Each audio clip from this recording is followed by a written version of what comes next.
The summer sun beat down mercilessly on the dusty main street of Pahrump, Nevada, where Winona Zimmerman stood in front of the general store with tears streaming down her face, staring at what should have been her wedding cake, but was now nothing more than a collapsed mess of frosting and crumbs scattered across the wooden boardwalk.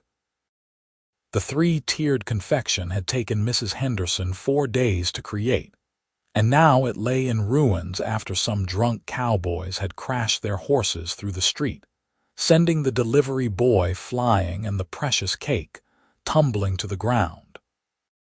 It was August of 1883, and Winona had planned every detail of her wedding to Thomas Brennan for the past 6 months. But as she looked at the destroyed cake, something inside her cracked open wider than just disappointment over ruined dessert. Winona dropped to her knees, not caring about the dust staining her pale blue dress, and began frantically trying to scoop the cake back into the wooden box as if she could somehow piece it together again. Her hands shook as frosting stuck to her fingers, mixing with the dirt from the street. People walking by gave her sympathetic looks, but kept moving, knowing that Thomas Brennan was not a man anyone wanted to cross, and getting involved in his bride's distress seemed unwise. The wedding was supposed to happen in 2 days at the newly built church on the edge of town, and Winona had wanted everything to be perfect because perfection was the only thing that seemed to keep Thomas happy. "Miss, that cake is gone," a deep voice said from behind her, gentle but firm. "Trying to save it is just going to make you feel worse." Winona looked up through her tears to see a tall cowboy standing above her, backlit by the harsh Nevada sun so that his features were shadowed beneath his wide-brimmed hat. He wore dusty leather chaps over worn denim, a faded red shirt, and a bandana tied loosely around his neck. His boots were scuffed and practical, the kind worn by someone who actually worked for a living rather than someone who just dressed the part. When he moved slightly and she could see his face properly, she noticed he had kind gray eyes, weathered skin from years in the sun, and a gentle expression that seemed out of place in this rough town. "It took 4 days to make," Winona said, her voice breaking. "Mrs. Henderson put so much work into it, and now it is ruined. Everything is ruined." The cowboy crouched down beside her, his movements easy and unhurried. He pulled a clean handkerchief from his pocket and offered it to her. "A wedding is about more than cake, miss. Though I reckon whoever you are marrying should understand that accidents happen." Winona took the handkerchief and pressed it to her face, trying to compose herself. She knew she was making a scene, and Thomas hated when she drew attention to herself. He had very specific ideas about how a proper wife should behave, and sobbing in the street over a cake definitely did not fit his requirements. "You do not understand. Thomas expects everything to be perfect. He has told everyone in town about this cake, about how elegant our wedding will be." "What will people think?" The cowboy was quiet for a moment, then stood and held out his hand to help her up. "I think people will have opinions no matter what you do, so you might as well do what makes you happy. I am Kane Kellerman, by the way. I have been working at the Silver Ridge Ranch about 10 miles outside town." Winona hesitated, then took his hand and let him pull her to her feet. His grip was strong and calloused, the hand of someone who worked hard every day. "Winona Zimmerman. And thank you for the handkerchief, Mr. Kellerman, but I should go. I need to figure out what to do about this situation." "Call me Kane," he said, then glanced down at the ruined cake. "Look, I know this probably sounds crazy coming from a stranger, but if cake is the biggest problem in your marriage, then you are luckier than most. But if you are this upset because you are afraid of how your future husband will react, then maybe that is the real problem you should be thinking about."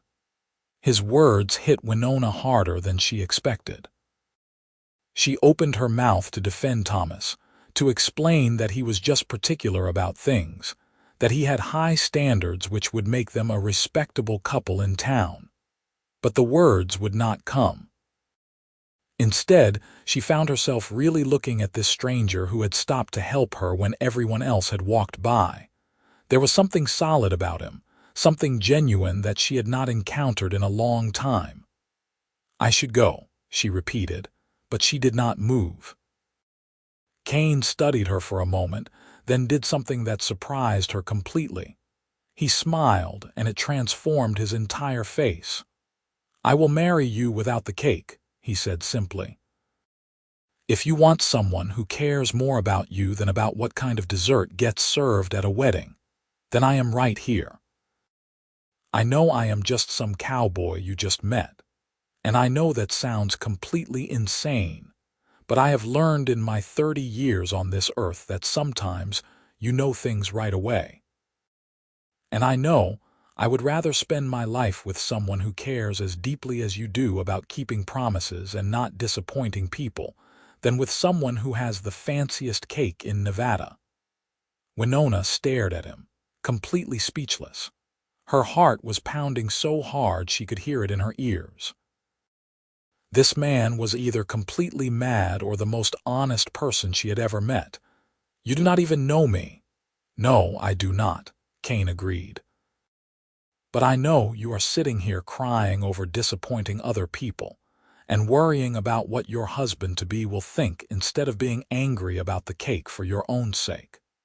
I know you tried to save something that could not be saved because you do not give up easy. And I know that in the 5 minutes I have been standing here, I have felt more drawn to you than I have to anyone in years." Winona felt something shift inside her chest, like a door she had kept locked for a very long time suddenly loosening. "I am engaged to Thomas Brennan. The wedding is in 2 days. Everyone in town knows about it."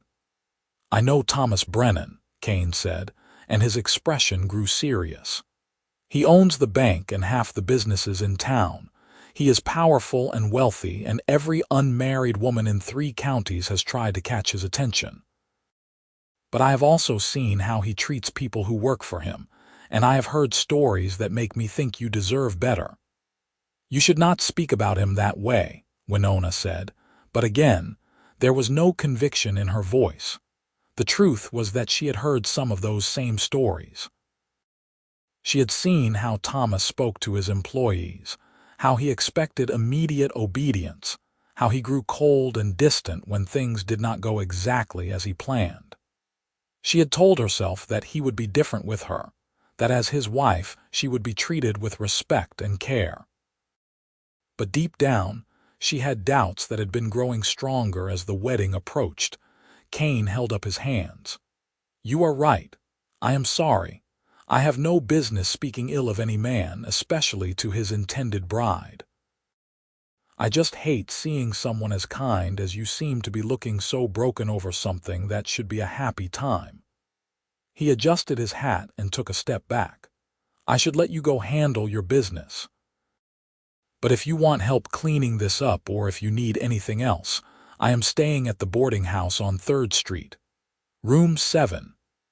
He tipped his hat to her and started to walk away, and Winona felt panic rise in her throat. She did not want him to leave. This stranger had shown her more genuine concern in 5 minutes than Thomas had shown her in 6 months of courtship. "Wait," she called out before she could stop herself. Kane turned back, hope flickering in his gray eyes. "Could you help me explain to Mrs. Henderson what happened?" Winona asked. "She worked so hard on this cake, and I cannot bear to face her disappointment alone." "I would be honored," Kane said, and he meant it. Together they gathered what pieces of the cake they could salvage and put them back in the box, though it was clear nothing could be saved. Then Kane walked beside Winona to Mrs. Henderson's home, a small neat house 3 streets over with a garden full of vegetables and herbs. The older woman answered the door with flour still dusting her apron, and her face fell when she saw the box. "Oh, my dear girl, Mrs. Henderson said, ushering them both inside. I heard there was some commotion on Main Street. Those wild cowboys again, Winona nodded, tears threatening to spill over again. I am so sorry. All your work, all those hours. I will pay you for the cake even though it is destroyed. It is only fair. Mrs. Henderson waved her hand dismissively. Nonsense. These things happen, though I admit I am disappointed. That was one of my finest creations. She looked at Kane curiously. And who might you be, young man? Kane Kellerman, madam. I work at Silver Ridge Ranch. I just happened to be there when the accident occurred and wanted to make sure Miss Zimmerman got home safely.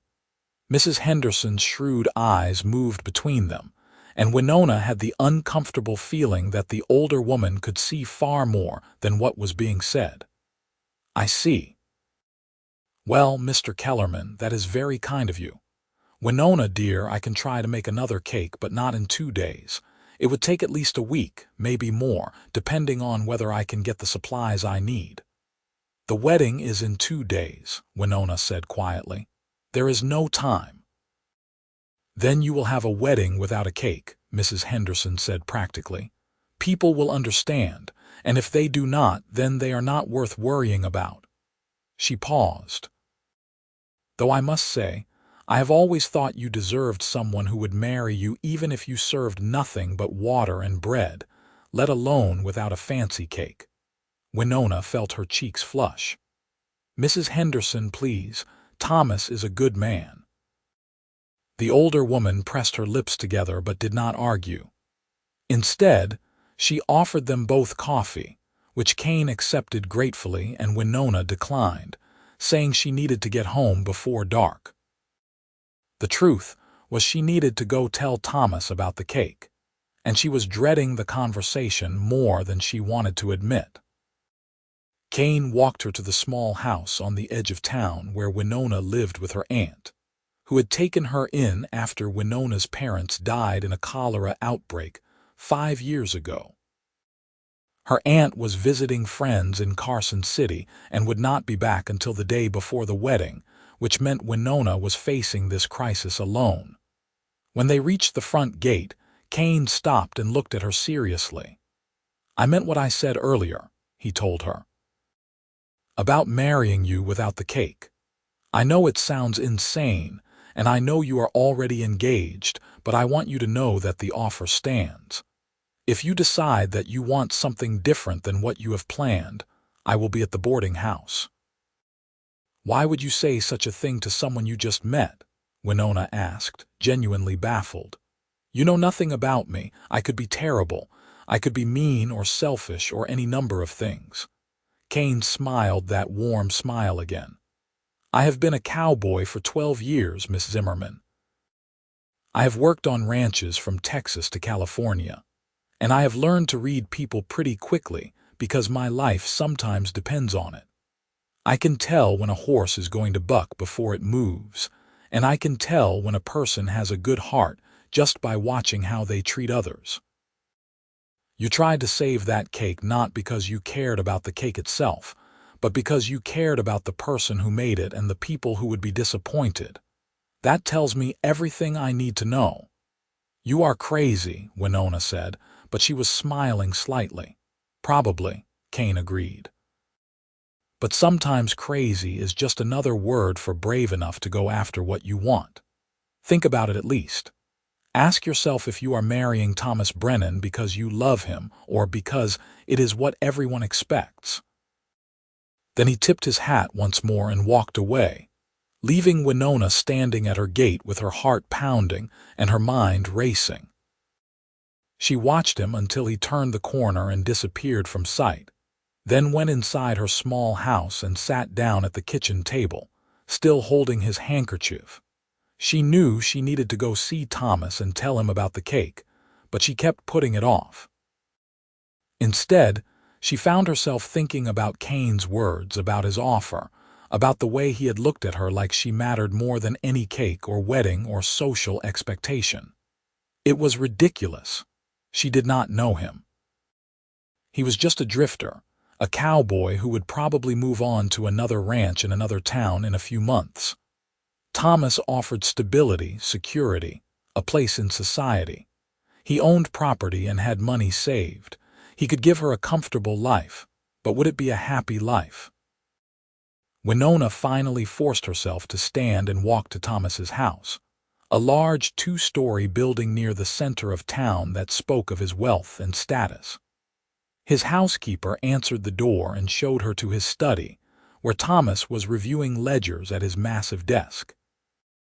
He was a handsome man of 35, with dark hair graying at the temples and sharp features that always seemed to be arranged in an expression of vague dissatisfaction. When he looked up and saw Winona, he frowned. "You look a mess," he said by way of greeting. "What happened?" Winona smoothed down her dusty dress self-consciously. "There was an accident on Main Street. Some cowboys spooked their horses and the delivery boy dropped the wedding cake. It is completely destroyed." Thomas's frown deepened. "The cake I told everyone about. The one that was supposed to be the centerpiece of the reception."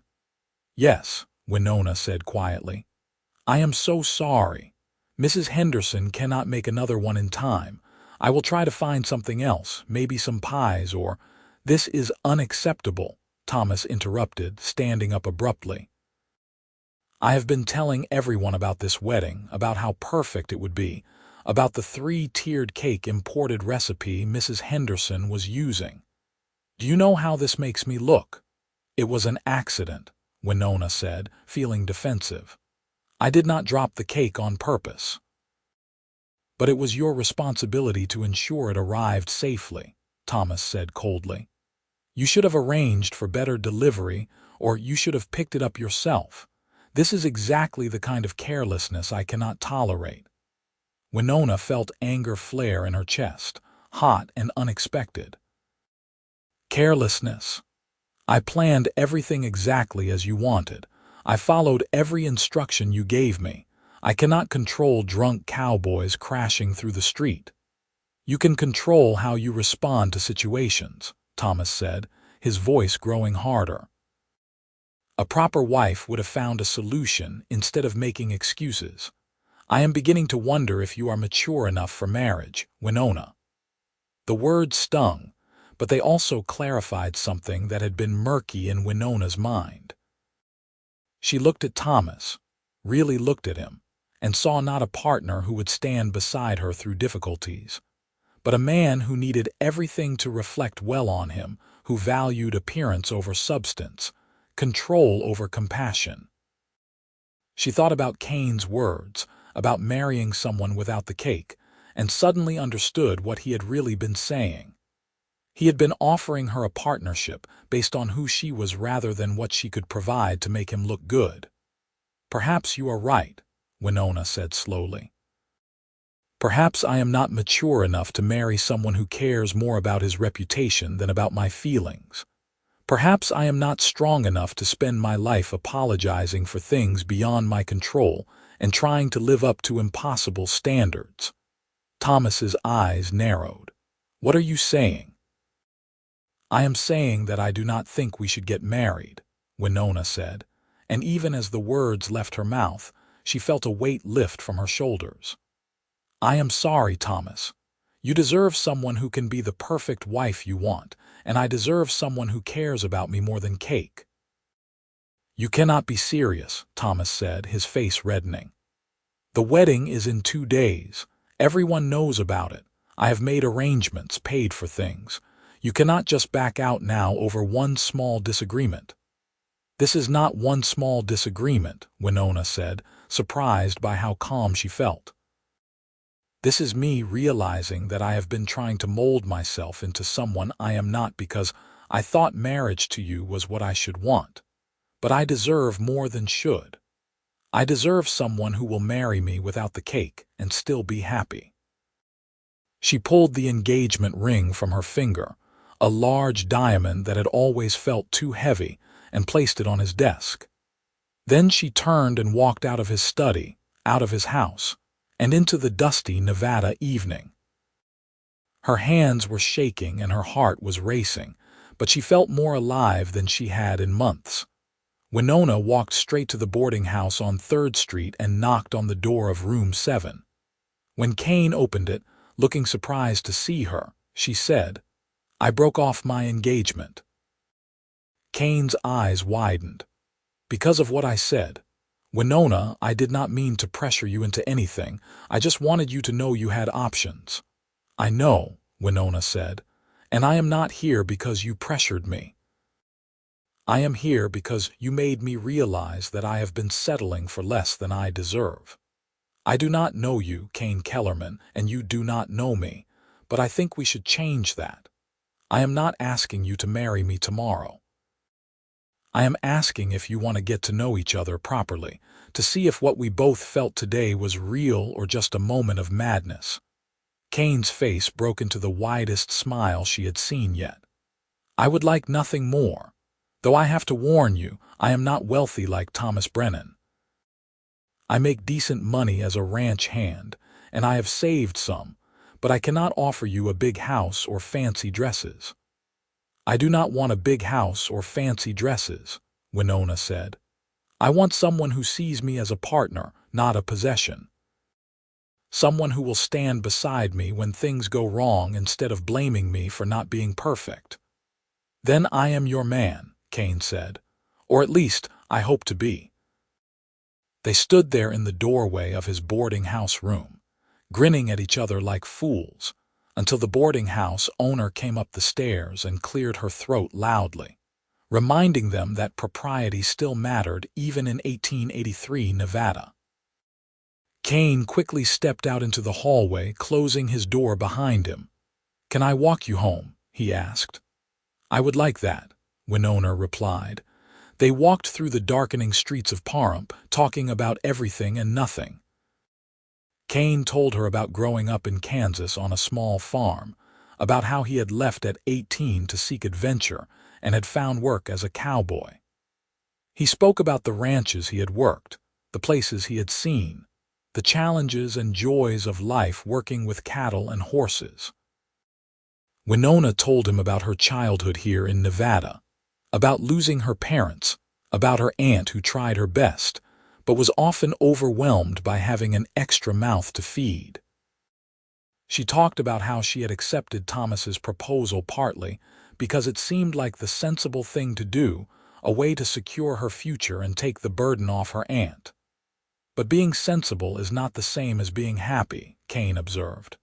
"No," Winona agreed. "It is not." When they reached her house, Kane did not try to kiss her or make any forward advances. He simply thanked her for the evening and asked if he could call on her the next day. Winona agreed, and they made plans for him to pick her up at 10 in the morning. As she watched him walk back toward the boarding house, she felt a mix of terror and exhilaration. She had just upended her entire life based on a conversation with a stranger. Tomorrow, the whole town would know that she had called off her wedding to Thomas Brennan. There would be gossip and judgment and probably some very difficult conversations. But she had also never felt more certain that she had made the right choice. Sleep did not come easily that night. Winona lay in her small bed, staring at the ceiling and replaying the day's events. Part of her could not believe what she had done. Another part of her felt like she had been sleepwalking through life and had finally woken up. She thought about Kane's gray eyes and gentle smile, about the way he had helped her without expecting anything in return, about how he had offered to marry her without the cake, as if it was the most natural thing in the world. The next morning, Winona woke early and dressed in her favorite dress, a simple green cotton one that brought out the color of her hazel eyes. She brushed her long brown hair until it shone and pinned it up neatly. When Kane arrived at exactly 10 o'clock, riding a sturdy brown horse and leading a gentle mare for her, she felt her heart skip. "I thought we could ride out to the ranch where I work," Kane said. "If you want to see what my life is like, that seems like a good place to start. I cleared it with the boss, and he said you are welcome." "I would love that," Winona said, though she had little experience with horses. Kane helped her mount the mare, his hands steadying her with easy confidence, and then they rode out of town together. The Silver Ridge Ranch was beautiful, sprawling across the Nevada landscape with mountains rising in the distance. The ranch house was large and well-maintained, surrounded by outbuildings and corrals filled with cattle and horses. Kane introduced her to his boss, a weathered man in his 60s named Richard Sterling, who greeted her warmly and invited them to join him and his wife for lunch.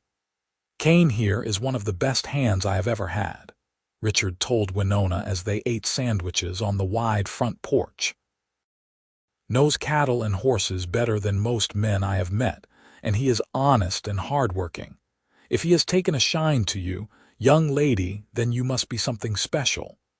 Winona blushed but smiled. "I am just figuring that out myself." After lunch, Kane showed her around the ranch, explaining the daily operations, introducing her to the other ranch hands, and demonstrating his skills with roping and riding. Winona watched, fascinated as he worked with a young horse that was learning to accept a saddle, his movements patient and gentle, his voice a low, soothing murmur. She could see that he loved this work, that it was more than just a job to him. "You are really good at this," she said when he finished, and the horse was calmly walking around the corral with the saddle on. "I love it," Kane admitted. "Working with animals, being outside, the physical challenge of it. I know it is not as prestigious as banking or running businesses, but it is honest work and it matters." "It is more honest than banking," Winona said, thinking of Thomas and his cold calculations, how he saw everything in terms of profit and loss. "And I think it is wonderful that you have found something you love." They spent the whole day at the ranch, and by the time Kane rode her back to town in the early evening, Winona felt like she knew him so much better. She had seen him in his element, had watched how he treated the animals and the people around him with equal respect and care. She had learned that he sent half of his wages back to his younger sister in Kansas, who was raising 3 children alone after her husband died in a mining accident. She discovered that he could play the harmonica, and that he loved reading, borrowing books from anyone who would lend them, because he never stayed in one place long enough to build his own library. Over the next 3 weeks, Kane courted Winona properly. He called on her every day, taking her on walks around town, on rides into the surrounding countryside, to church on Sunday. They talked for hours about everything under the sun, discovering shared values and complementary differences. Winona learned that Kane was thoughtful and kind, with a dry sense of humor that made her laugh unexpectedly. Kane discovered that Winona was stronger than she looked, with definite opinions and a quick mind that challenged him in ways he enjoyed. The town gossip about the broken engagement raged for the first week. People whispered when Winona walked by, and some of Thomas's friends and business associates made pointed comments about her being fickle and unreliable.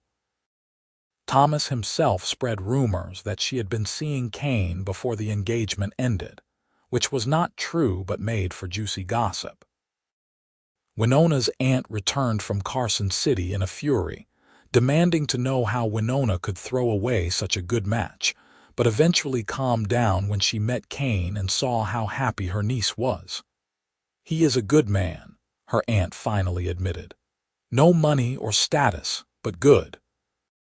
That counts for more than I thought when I was younger."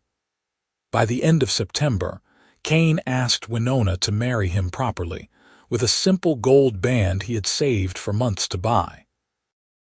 They were sitting by a creek about 5 miles outside of town, watching the sun set over the mountains, when he took her hand. "I know we have only been courting for a few weeks," Kane said, "but I have never been more certain of anything. You are everything I did not know I was looking for, Winona." You are smart and kind and brave enough to change your whole life when you realized it was not what you wanted. I cannot promise you wealth or an easy life, but I can promise you that I will stand beside you no matter what comes. I will never blame you for things beyond your control. I will never value my reputation more than your happiness, and I will marry you without the cake, without the fancy wedding, with nothing but love and commitment. Winona had tears in her eyes, but they were happy tears this time. Yes, she said simply. Yes, I will marry you, Kane Kellerman. They married in late October of 1883 in the same church where Winona was supposed to have married Thomas. It was a simple ceremony with only a handful of people in attendance. Winona's aunt, Richard and Martha Sterling from the ranch, Mrs. Henderson, who insisted on making them a small, perfect cake, despite Winona's protests that cake did not matter, and a few of the ranch hands Kane considered friends. Winona wore a simple white dress she had sewn herself, and Kane wore his best shirt and pants, with his boots polished until they gleamed. The ceremony was short and sweet. When the preacher asked if anyone objected, there was a tense moment when the doors at the back of the church opened and Thomas Brennan walked in. Winona felt Kane tense beside her, but she reached for his hand and squeezed it, silently telling him that she was not afraid. Thomas walked down the aisle slowly, his face unreadable. When he reached the front, he looked at Winona for a long moment, then at Kane. "I came to say that I was wrong," he said finally, his voice carrying through the small church. "I have spent the past weeks being angry and bitter, telling myself that Winona made a mistake. But watching you two together around town, seeing how happy she is, I realized that she did not make a mistake. I did. I never saw her as a partner, only as someone who could enhance my position in town. That is not love, and she deserves love." He held out his hand to Kane, who hesitated, then shook it. "Take care of her," Thomas said. "She is a rare woman, and I was a fool not to recognize it." Then he nodded to Winona, turned, and walked back out of the church.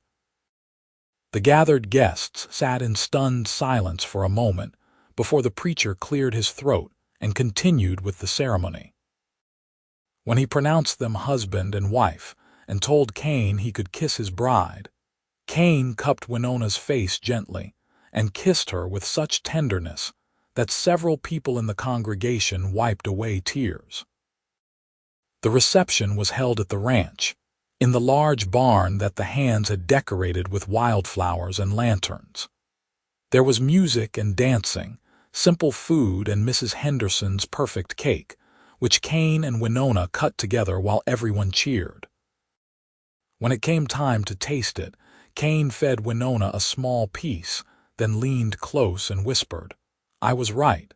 You are so much sweeter than any cake could ever be." Winona laughed and kissed him again, not caring who was watching. They spent their wedding night in a small cabin on the ranch property that Richard Sterling had offered them as a wedding gift, and a place to live for as long as they wanted. It was simple but comfortable, with one large room that served as bedroom and living area, a smaller room for a kitchen, and a porch that looked out over the ranch lands. Kane carried Winona over the threshold, both of them laughing at the tradition, and then set her down gently in their new home. "Welcome home, Mrs. Kellerman," he said softly. "I love the sound of that," Winona replied, wrapping her arms around his neck. Their first night together was tender and passionate, full of whispered promises and gentle explorations. Kane was patient and loving, making sure Winona felt cherished and safe. Afterward, they lay tangled together in their marriage bed, talking quietly about their hopes and dreams for the future. "I want to own my own ranch someday," Kane admitted. "Nothing huge, just enough land to raise cattle and horses to build a life. I want to work for myself, build something that we can pass on to our children." "That sounds wonderful," Winona said. I could keep a garden, maybe some chickens. We could have a real home." "We already have a real home," Kane said, kissing her forehead. "Home is wherever you are." Life settled into a comfortable rhythm over the following months. Kane worked long days at the ranch, and Winona kept their cabin clean and comfortable, learning to cook over the wood stove, tending a small garden, and helping out at the main ranch house when Martha Sterling needed extra hands during busy times. She discovered that she loved ranch life, loved the wide open spaces and the honest work, loved being part of a community that valued effort and character over wealth and status. She also discovered that she was deeply, profoundly in love with her husband. Every day she learned something new about him, some small detail that made her appreciate him more. The way he always left his boots outside so he would not track dirt into their home. How he saved the best parts of his dinner for her. The patient way he taught her to ride properly, never making her feel foolish for being afraid at first. The songs he hummed while working, old cowboy ballads and folk tunes from his childhood. In March of 1884, Winona realized she was pregnant. She waited until she was certain, until she had missed 2 cycles and felt the telltale nausea in the mornings, before telling Kane. She had planned to tell him over dinner, to make it special somehow, but the words burst out of her one evening when he came home tired and dusty from a long day moving cattle.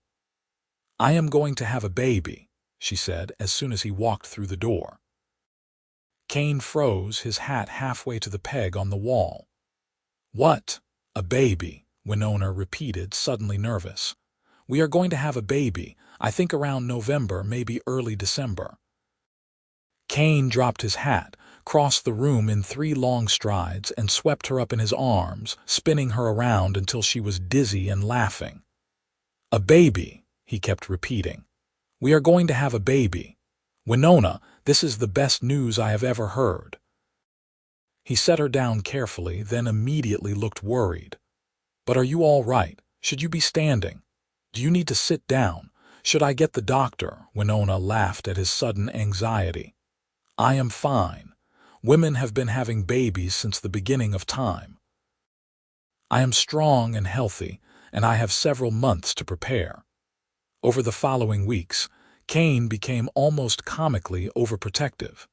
He did not want Winona lifting anything heavy or working too hard. He made sure she ate plenty of good food, bringing her fresh milk from the dairy cows and vegetables from Martha Sterling's garden. He spent his evenings building a cradle, carefully sanding every surface until it was smooth as silk, painting it with leftover white paint from the barn. Winona loved watching him work on it, seeing the care he took with each detail. This baby was already so loved, so wanted. She thought about how different her life would be if she had married Thomas, if she had ignored that moment of clarity when the cake was destroyed. She would probably be pregnant anyway. Thomas would want children, but she did not think she would feel this same joy and anticipation. With Kane, everything felt like an adventure they were taking together.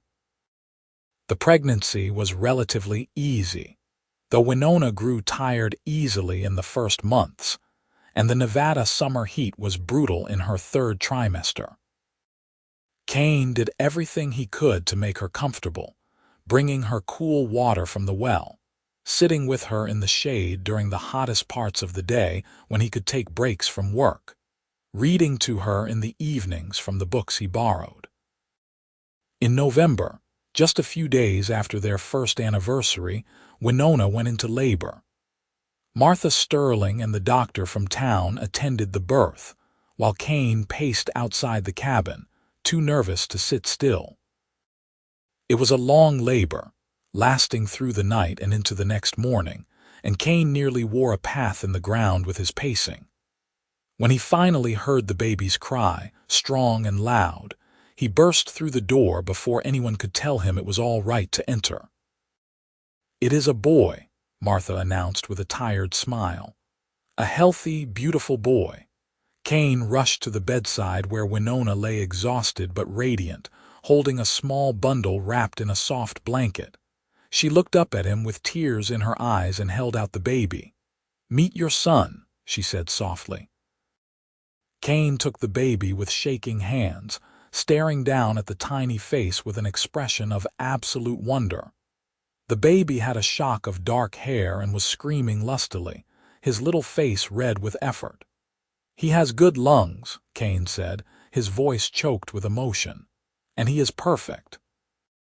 Winona, he is absolutely perfect." They named him Kyle, after Kane's father who had died when Kane was young. Kyle Kellerman grew quickly, a healthy baby with his father's gray eyes and his mother's stubborn chin. Kane was a devoted father, getting up with Winona during the night feedings, changing diapers without complaint, spending every free moment with his son. Winona loved watching them together, loved seeing the gentle way Kane handled the baby, the songs he sang, the stories he told even though Kyle was too young to understand. Life continued in its rhythm, now with the added joy and chaos of a baby. Winona discovered that motherhood suited her, though it was harder work than she had imagined. Kyle was a demanding baby, wanting to be held constantly, but she did not mind. Kane helped as much as he could, often taking the baby with him in a sling while he did chores around the cabin, letting Winona rest or tend to other tasks. When Kyle was 6 months old, Richard Sterling called Kane into his office at the main ranch house. Winona waited nervously at their cabin, worried that something was wrong, but when Kane returned he was grinning broadly. "Richard is retiring," he announced. "His rheumatism is getting worse, and he and Martha want to move to California to be near their daughter. He offered to sell us the ranch." Winona's eyes widened. "The whole ranch? Kane, we cannot afford that." "He knows that," Kane said. "He is willing to work out a payment plan, something we can manage over several years. He said I have worked hard and learned the business, and he trusts me to keep the ranch running well. He would rather sell to us than to some stranger who might not care about the land or the people who work here." "This is your dream," Winona said slowly. "Your own ranch." "Our dream," Kane corrected. "Our ranch, our future. What do you think?" "It will be a lot of work and money will be tight for a while, but we could do it. I know we could." Winona looked around their little cabin, thought about the life they had built here, about their son sleeping in his cradle, about the community that had welcomed her. "Yes," she said. "Let us do it." Over the next several months, they worked out the details with Richard and Martha Sterling. The sale included the ranch house, all the outbuildings, 300 acres of land, and the current herd of cattle and horses. The price was fair, with payments structured so that Kane and Winona could afford them from the ranch's earnings. In the spring of 1885, the papers were signed and the Sterlings moved to California, leaving Kane and Winona as the new owners of Silver Ridge Ranch. It was terrifying and exhilarating all at once. Kane threw himself into the work, managing the ranch hands, making decisions about cattle sales and breeding, maintaining the property. Winona took over the household management, keeping the books, managing supplies, cooking for the workers during busy seasons. It was hard work, long days that left them both exhausted, but it was also deeply satisfying. They were building something together, something that would last. The ranch hands respected Kane, and they grew to respect Winona as well when they saw how hard she worked and how fairly she treated everyone. She learned all their names, asked about their families, made sure they had good food and decent living conditions. When one of the hands got sick with fever, she nursed him back to health. When another received word that his mother had died, she gave him time off and money to travel home for the funeral. The ranch became more than just a business. It became a community. Kyle grew into an energetic toddler, exploring everything and getting into constant mischief. Kane built him a small rocking horse, and Kyle spent hours riding it, making horse sounds and pretending to be a cowboy like his father. Winona discovered she was pregnant again in the fall of 1886, and this time the announcement was less of a surprise and more of a joyful confirmation of the life they were building. Their second child, a daughter they named Kendra, was born in May of 1887. She was smaller than Kyle had been, with a cap of light brown hair and hazel eyes like her mother. Where Kyle had been demanding and loud, Kendra was peaceful and quiet, content to lie in her cradle and watch the world around her. Kane joked that they had been given one of each kind of baby, and now they would never be bored. The ranch continued to prosper under Kane's management. He had a good eye for cattle and an even better sense of when to buy and when to sell. He treated his workers fairly, which meant they worked hard and stayed loyal. He invested in improvements to the property, building better fences, improving the water systems, expanding the herd slowly and sustainably. Winona managed the finances carefully, making sure they met their payments to the Sterlings on time while still having enough to live on and reinvest in the ranch. By 1890, they had paid off half of what they owed, and the ranch was firmly established as one of the best operations in the region. Kyle was 5 years old, already helping with small chores and learning to ride properly. Kendra was 3, more interested in helping her mother in the garden than in anything to do with cattle or horses. They were happy, healthy, and thriving. One evening in late summer, Kane and Winona sat on the porch of the ranch house, watching the sun set over their land while the children played in the yard. Kyle was trying to teach Kendra how to rope a fence post, with limited success. Winona was knitting a blanket and Kane was cleaning his tack, their hands busy while they talked about plans for the fall cattle sale. "You ever think about that day with the cake?" Kane asked suddenly. Winona looked up from her knitting, surprised. They rarely talked about how they had met anymore. "Sometimes. Why?" "I was just thinking about how one moment can change everything," Kane said thoughtfully. "If those cowboys had not spooked their horses, if the cake had not been destroyed, if I had not been walking down that particular street at that particular time, our whole lives would be different. You might have married Thomas Brennan and been miserable, and I might have drifted from ranch to ranch for the rest of my life, never finding what I was looking for." "Do you believe in fate?" Winona asked. "I believe that sometimes the universe gives us chances," Kane said. "But we still have to be brave enough to take them. You were brave enough to leave behind what was expected and risk something completely unknown. That is what I admire most about you, Winona, your courage." "I was terrified," Winona admitted. "When I broke off the engagement, when I came to your boarding house room, when we got married after only knowing each other for a few weeks, I was absolutely terrified. But I was more afraid of living a life where I was never truly happy." "I am glad you were brave," Kane said. "Every single day I wake up grateful that you chose me." "I am the lucky one," Winona countered. "You saw me at my worst, crying in the street over a ruined cake, and somehow you saw something worth knowing. You offered to marry me without the cake when you did not even know if I could cook or clean or do any of the things a ranch wife needs to do," Kane laughed. "Well, you did learn all those things, so it worked out." They sat in comfortable silence for a while, watching their children play, watching the sun paint the sky in shades of orange and pink. Winona thought about the past 7 years, about everything they had been through together.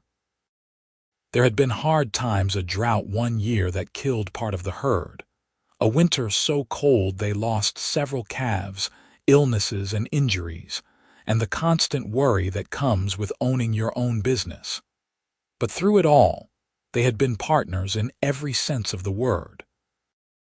Kane never blamed her when things went wrong, and she never doubted his commitment to their family. They made decisions together, supported each other through difficulties, and celebrated victories as a team. "I would do it all again," Winona said suddenly. "If I could go back to that day, knowing everything that would happen, all the hard work and struggles, I would still choose you. I would still walk away from the safe choice and take the risk." Kane reached over and took her hand, his calloused fingers intertwining with hers. "I love you, Winona Kellerman. I loved you that first day when I saw you trying to save something that could not be saved, and I love you more every day since." "I love you too," Winona said softly. "Forever." As the years continued to pass, the Kellerman family and Silver Ridge Ranch grew together. By 1895, they had 3 more children: another son named Kevin, born in 1891, and twin daughters named Willa and Willow, born in 1893. The ranch house expanded to accommodate the growing family, with Kane and several of the hands building additional rooms and a larger kitchen. The ranch itself had become one of the most successful in Nevada, with a reputation for quality cattle and honest dealing. Kyle, now 13, was already a skilled rider and cowboy, working alongside his father and learning the business. Kendra, at 11, had discovered a talent for numbers and helped her mother with the ranch books. Kevin was 4 and wild as a tumblewaiter, constantly getting into trouble and making everyone laugh. The twins were toddlers, identical in appearance but with distinct personalities: Willa bold and adventurous, Willow quiet and thoughtful. Winona often thought about how different her life was from what she had imagined as a young woman. She had never expected to be a ranch owner's wife, mother to 5 children, running a successful business alongside her husband. If she had married Thomas Brennan, she probably would have had 1 or 2 children, spent her days managing a household staff and attending social functions, lived a life of comfort but not necessarily happiness. Instead, her hands were rough from work, her days were long and exhausting, and she had never been happier. The town of Pahrump had grown over the years, and Winona had become a respected member of the community. She served on the church committee, helped organize the annual Harvest Festival, and was known for her generosity to families in need. When a fire destroyed the home of a family in town, she and Kane were the first to offer help, providing temporary shelter and organizing a building party to construct a new house. When the school needed repairs, they donated money and materials. Thomas Brennan had eventually married a woman from Carson City, someone who fit his image of the perfect wife. He ran his business successfully and remained a prominent figure in town, but he and Kane maintained a cordial but distant relationship. Sometimes Winona would see him in town, and they would exchange polite greetings, and she would feel grateful rather than regretful.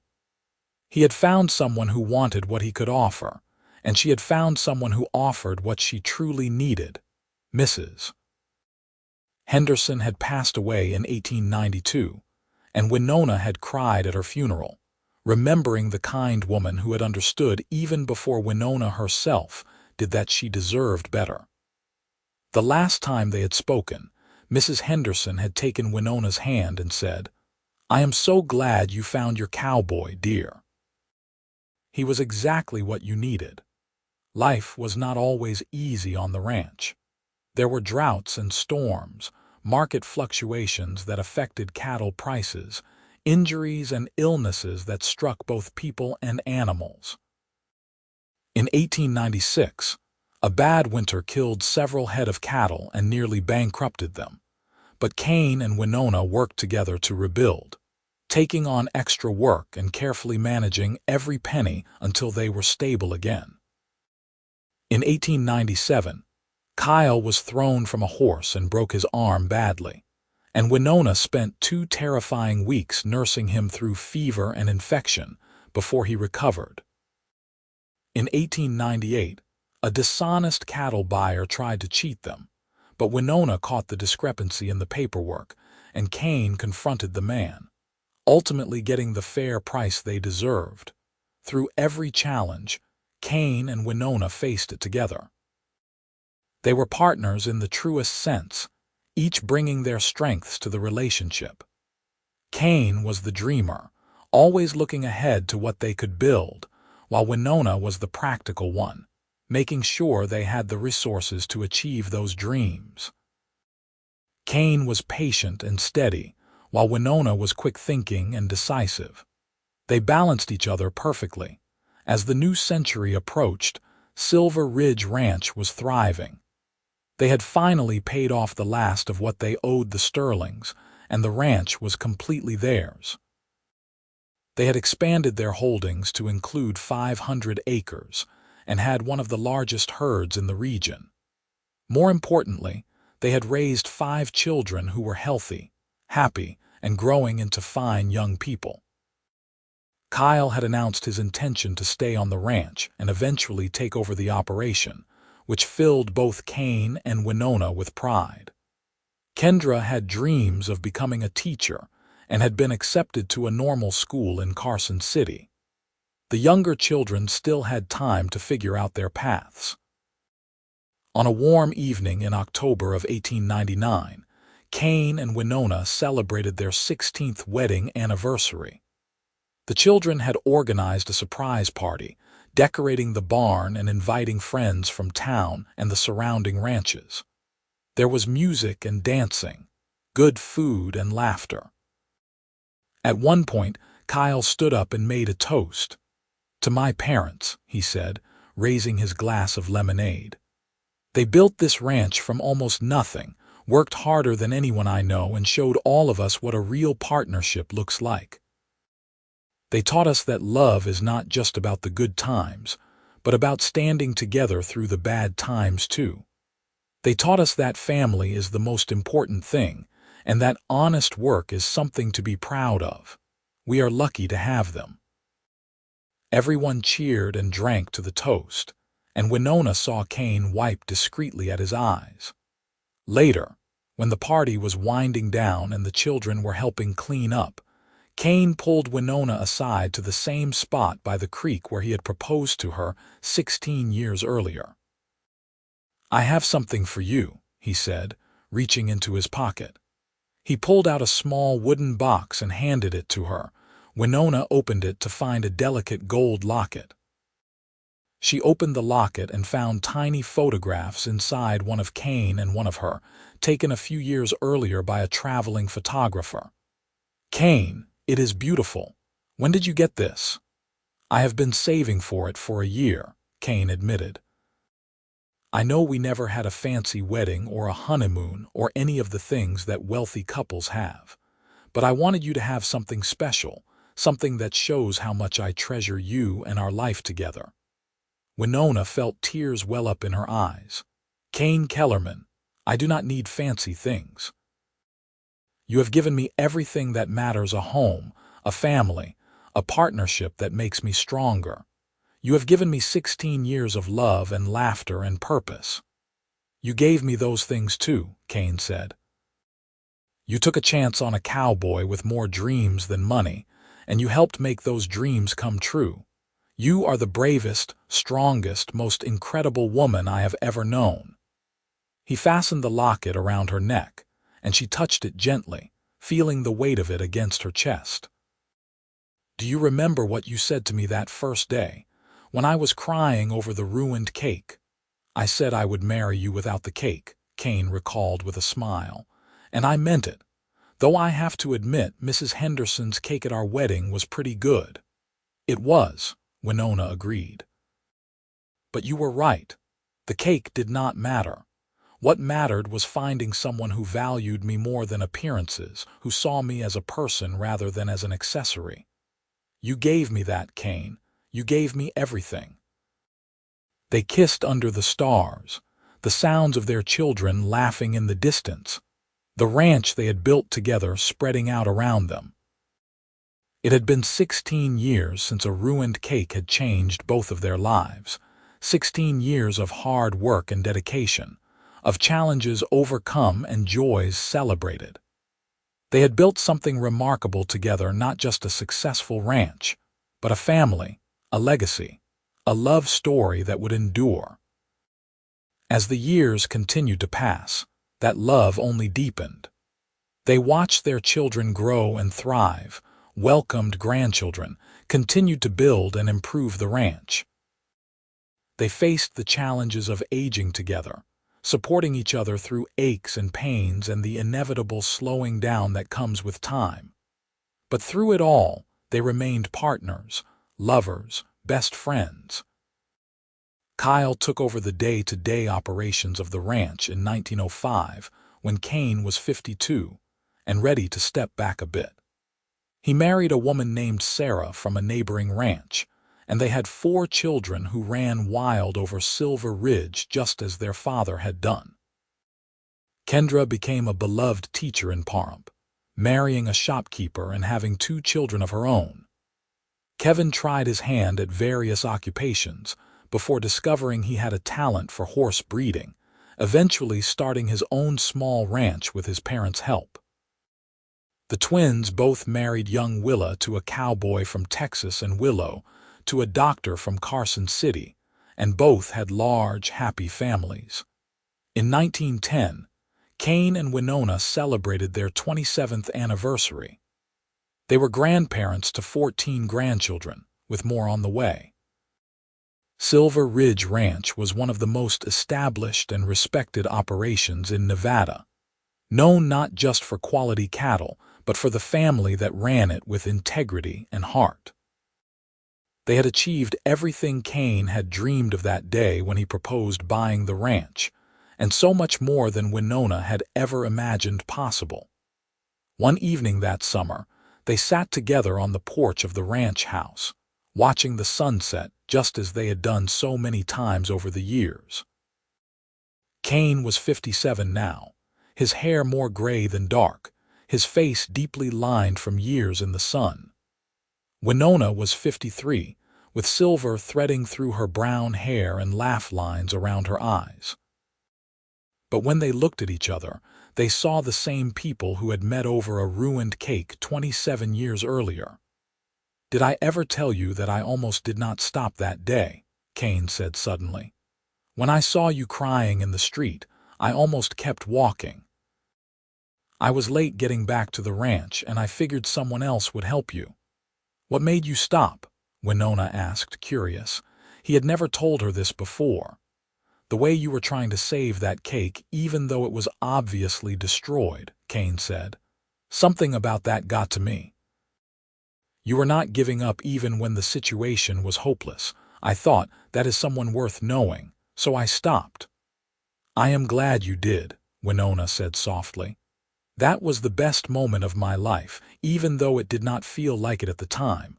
That was the moment everything changed." "No," Kane corrected gently. "That was the moment you chose to change things. I just offered you an option. You were the one brave enough to take it, to walk away from security and take a risk on something unknown. That was all you, Winona." "It was both of us," Winona insisted. "You offered me a partnership when I did not even know that was what I needed. You showed me what real love looks like, what it means to be truly valued. And then you spent 27 years proving it every single day." Kane reached over and took her hand, just as he had done so many times before. Their hands were older now, marked by work and time, but the connection between them was as strong as ever. "I love you, Winona Kellerman. From that first moment until my last breath, it will always be you." "Always you," Winona echoed, squeezing his hand. They sat together as the sun dipped below the horizon, painting the Nevada sky in brilliant colors. Around them, their families' voices drifted from inside the house, where several of their children and grandchildren had gathered for Sunday dinner. The ranch they had built stretched out in all directions, a testament to hard work and dedication and love. It had all started with a ruined cake, a crying woman, and a cowboy brave enough to offer something better. It had started with a simple promise: I will marry you without the cake.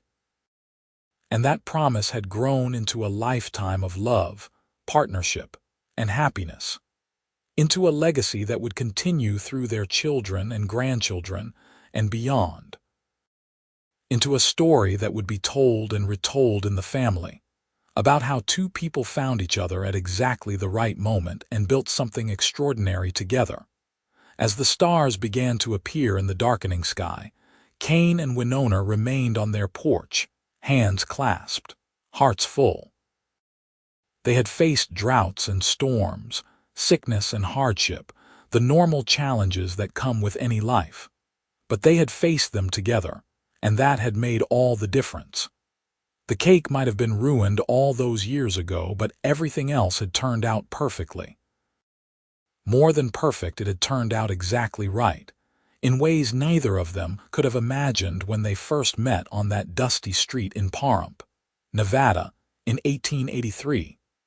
Their love story was not one of grand gestures or dramatic declarations, though it had started with an unusual proposal.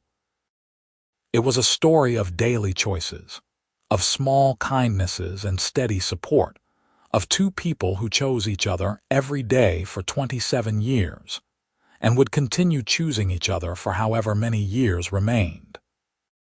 It was a story of partnership and respect, of shared dreams and combined strengths, of a love that grew deeper and richer with time rather than fading. It was a story that began with tears over a ruined cake and ended with a lifetime of happiness, built by two people who understood that love is not about perfect circumstances or fancy celebrations. It is about finding someone who values you for who you are, who stands beside you through difficulties, who helps you become the best version of yourself. It is about building a life together, piece by piece, day by day, until you look back and realize you have created something beautiful and enduring. And as Kane and Winona sat together under the Nevada stars, surrounded by the evidence of the life they had built, they knew that every moment had been worth it.